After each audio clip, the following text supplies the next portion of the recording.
নোয়াখালী ৬টি সংসদীয় আসনের মধ্যে একটি আসন।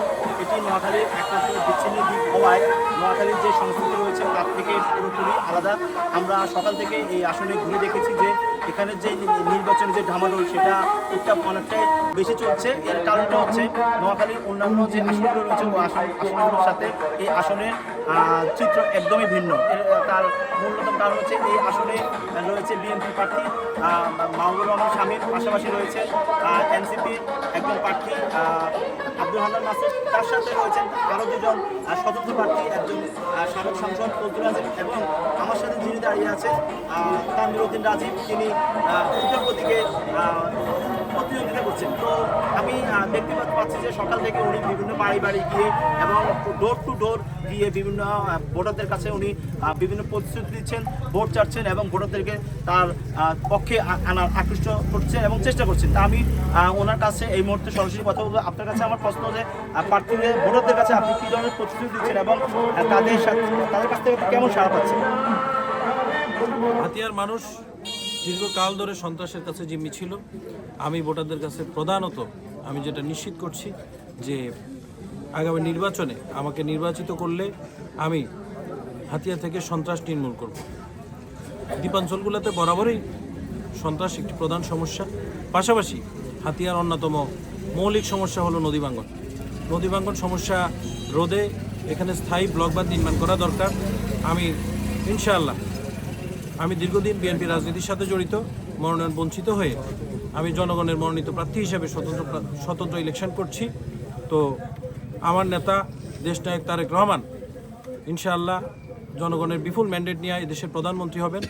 আমি জনগণ আমাকে ফুটবল প্রতীকে নির্বাচিত করলে আমি আমার নেতার কাছে হাতিয়ার মানুষের মৌলিক প্রধান সমস্যা এই নদী ভাঙ্গন, এটার স্থায়ী ব্লকবাঁধ নির্মাণের মাধ্যমে এটার সমাধান করতে পারবো বলে আমি বিশ্বাস করি। পাশাপাশি হাতিয়া এটা বিচ্ছিন্ন দ্বীপ হলো, এটা রয়েছে অপার সৌন্দর্য। এখানে যদি সুন্দরভাবে অবকাঠামো নির্মাণ করা যায় এবং পর্যটনে এখানে যদি কাজ করা যায়, পর্যটন শিল্প নিয়ে হাতিয়া বাংলাদেশের অন্যতম সমৃদ্ধ পর্যটন অঞ্চল হবে। আমরা দেখতে পেয়েছি যে হাতিয়া যে যাতায়াত ব্যবস্থা একদমই খুব খারাপ এবং খুব নাজুক অবস্থা, এই নিয়ে আপনার কি সত্য রয়েছে? যাতায়াত ব্যবস্থার সমস্যাটা এটা একটি সাধারণ সমস্যা। এটা আমার কাছে মনে হয় এখানে যিনি সংসদ সদস্য নির্বাচিত হবেন এটা সদিচ্ছার উপর নির্ভর করে, কারণ এখানে যে কয়েকটি মন্ত্রণালয়ের সাথে যাতায়াত ব্যবস্থা উন্নয়নের সম্পর্ক জড়িত, এই জায়গাগুলোর সাথে প্রপারলি যোগাযোগ করলে এই সমস্যাটা আগামীতে আমি এমপি নির্বাচিত হলে এটা খুব সহজেই সমাধান করতে পারবো। এখানে রাস্তাঘাটের যে সমস্যাটা এটা থাকবে না। আগামী 12 তারিখে ভোটারদের মাঝে আপনার কি মেসেজ রয়েছে?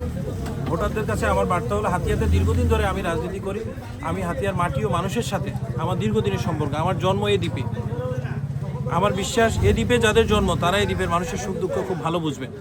তো আমি এ দ্বীপের সন্তান হিসেবে, আমি এ দ্বীপের সাধারণ আম জনতা মেহনতি মানুষের প্রতিনিধি হিসেবে আমি সংসদে যেতে চাই। ধন্যবাদ। আপনাকে আরেকটা জিনিস জানিয়ে রাখতে চাই, এই হাতিয়া নোয়াখালী 6 সংসদীয় আসনে মোট ভোটার রয়েছেন 3,40,000। এর মধ্যে পুরুষ ভোটার রয়েছেন 1,78,000 এবং নারী ভোটার রয়েছেন 1,60,000। তো নির্বাচন যতই ঘনিয়ে আসছে এই বিচ্ছিন্ন দ্বীপের নির্বাচনী উত্তাপ ততই ছড়িয়ে পড়ছে।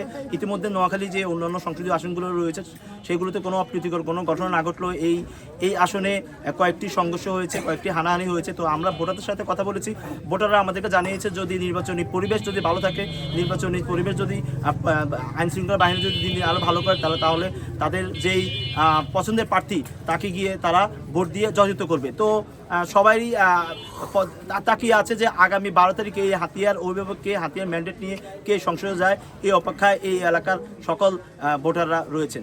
আরিফিন শাকিল, নোয়াখালী।